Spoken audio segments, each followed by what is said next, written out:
છેલ્લા 24 કલાકમાં વલસાડ જિલ્લામાં સાર્વત્રિક વરસાદ વરસ્યો।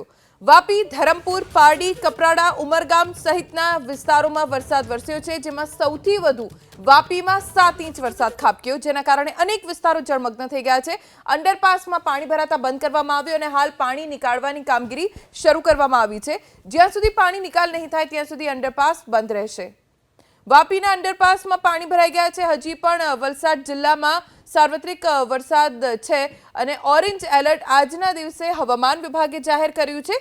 અંડરપાસમાંથી પાણી નિકાલની કામગીરી એટલા માટે કેમ કે વરસાદના કારણે અંડરપાસમાં પાણી ભરાઈ ગયા છે, જેના કારણે અવરજવર બંધ કરીને પહેલા પાણી નિકાલની કામગીરી થઈ રહી છે અને બાદમાં અંડરપાસને ચાલુ કરવામાં આવશે જો સ્થિતિ સામાન્ય થશે તો, કેમ કે હવામાન વિભાગ તરફથી હજી ઓરેન્જ એલર્ટ આપવામાં આવ્યું છે। એટલે આજે પણ આગામી 24 કલાક ભારે વરસાદ આ વિસ્તારોમાં વરસી શકે છે।